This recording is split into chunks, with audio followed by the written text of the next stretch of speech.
Hey, what's up guys? Welcome back to Bringing the Vision video. Today I want to show you guys and talk about the real way to get ready for Gear 2.0 coming out in the Division 2. Now keep in mind, this is not coming in episode 3, this is not coming in February, this is going to be later on down the line. But yeah, as I said, this video is going to focus on how to get ready for Gear 2.0, also just the recalibration changes, the skill power changes, and how the game is going to function later on after episode 3.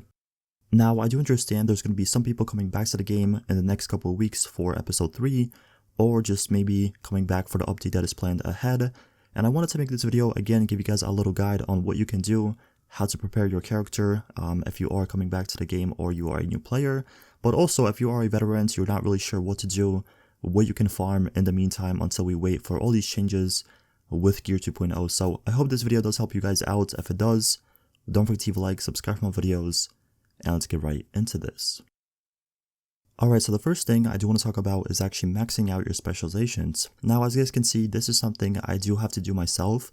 To be honest, when I play the game, 99% of the time I am using the sharpshooter. But this is something I do want to focus on and actually complete before Gear 2.0.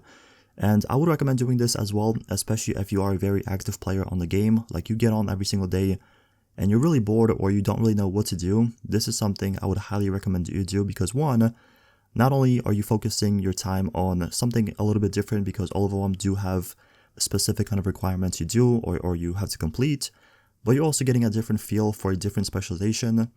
Maybe if you never used the gunner, it's going to be a little bit different for you.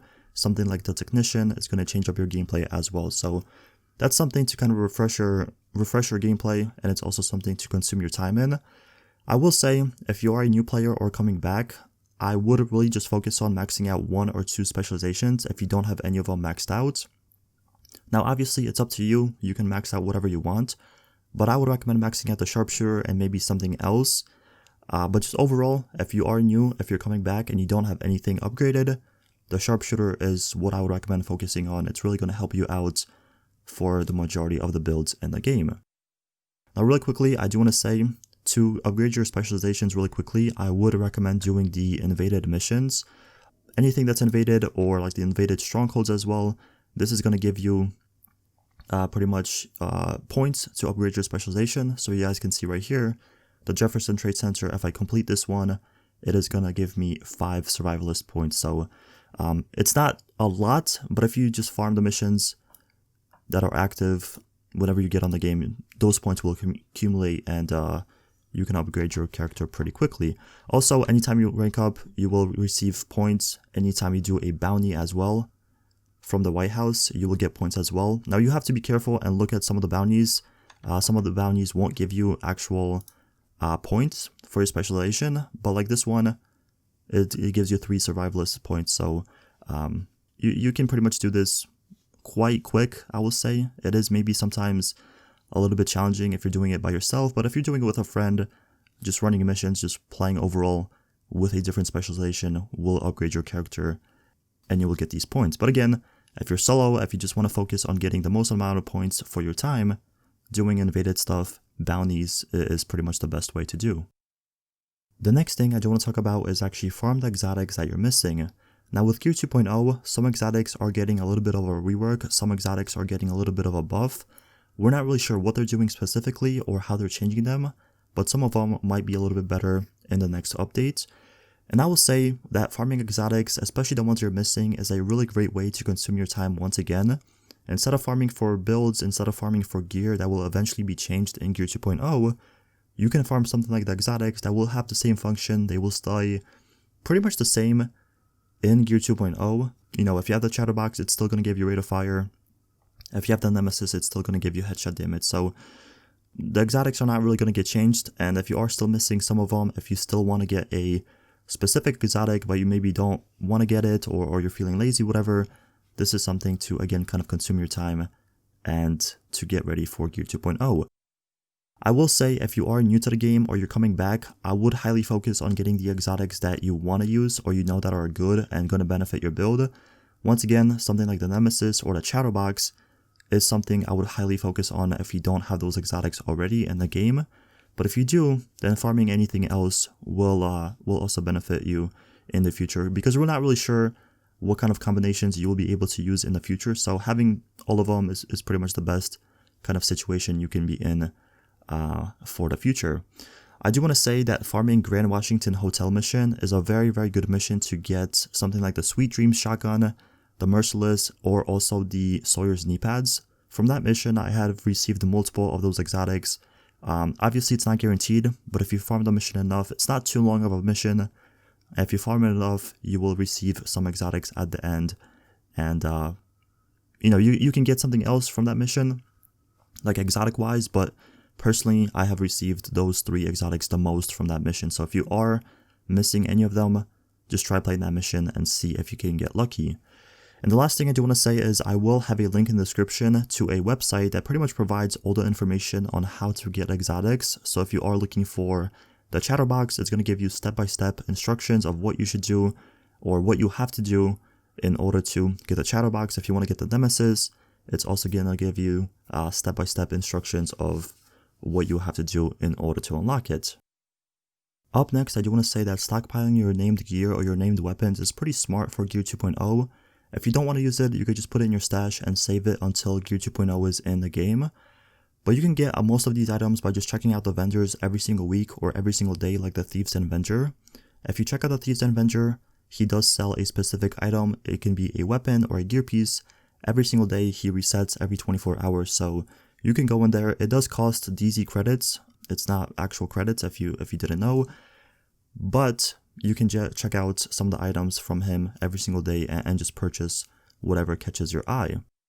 Also, farming heroic missions is a great way to get yourself guaranteed named items. Obviously, it's all RNG, so you're not really sure if it's going to be a gear piece or a weapon you might already have or whatever. But if you don't want to rely on the vendors every single week or every single day to get your named items, this is another way you can pretty much farm and guarantee yourself items at the end.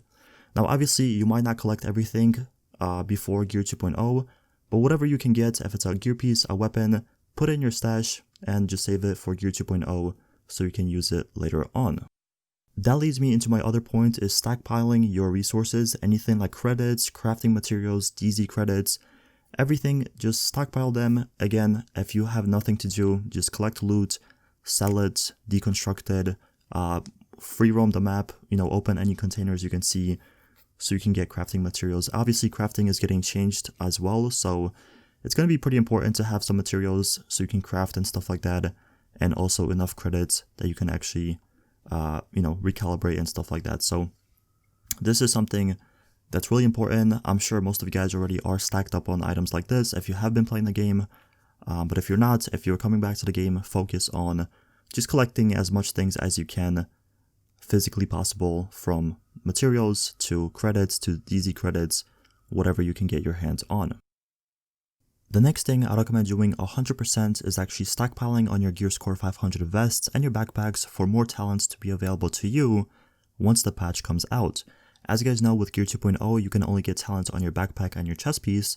So for example, if you want to use a chest piece with something like Berserk or Vigilance, instead of farming for it right off the bat and trying to get that talent, you could just have it in your stash, put it on your chest piece, and you are pretty much saving some time. Now obviously you will have to refarm all that gear because the gear score is getting bumped up, but just to get you started, it's something that will, save you some time and help you put together a build right off the bat for PvE. Now obviously don't save the same chest piece with the same talent 7 times over, because that's just a waste of space and it's kind of pointless in my opinion. But save a chest piece with something like Vigilance, save a chest piece with Bloodsucker, save a chest piece with Unstoppable Force, stuff like that. And the same thing with the backpack. If you are using something like Efficient, if you want to use something else, maybe like On the Ropes on your backpack, just save backpacks with that talent, and you can use them later on in Gear 2.0. That also brings me to my other point, and that is get as many blueprints as you possibly can. As you guys know, there are some blueprints or some attachments in the game right now with stats that are no longer in the game, like critical hit range and damage to leads. Damage to leads is being removed in Gear 2.0. Those attachments will be changed. We're not really sure what they're getting changed to, but just having those blueprints is going to help out your build. It's going to make you a little bit kind of more prepared for PvE or even PvP content. So yeah, just farming blueprints, something like level 4 control points is a great great way to get blueprints. Also side missions, you can see some of them will say right off the bat what you can get if it's a scope or if it's a magazine or whatever, if you have some side missions kind of saved up, or even something like projects that you could do, donate materials, and you know, you will get blueprints like that. Obviously, you might not get all of them, but as many as you can, or the ones that you want at least, is a pretty good idea to farm for. So yeah, farming for the vests with the different talents and also the blueprints is something I would recommend doing 100%. The last thing I do want to say is save your proficiency caches. This is something you should do, but you don't really have to do. It's just going to give you a little bit of a head start once again with higher gear score, with just different talents as well on like gear pieces and stuff like that. So it's a smart idea to do, but it's not required. It's not something that you like 100% have to do. But it's smart, saving your proficiency caches. Once the patch drops, once the new kind of update is implemented, just open those caches then, and you will get some of the different items and stuff like that right off the bat. So yeah, that is pretty much everything for the video. Pretty long video, I do apologize about that, but again, I just wanted to make this kind of guide and tell you guys how to get ready for Gear 2.0 and just the future content coming up in the game. If you have any questions, let me know in the comment section below. I'll try to get back to you as soon as possible. But again, that's going to be it for the video. Thank you so much for watching. Don't forget to leave a like, subscribe to my videos, and I'll see you guys in the next one. Peace out.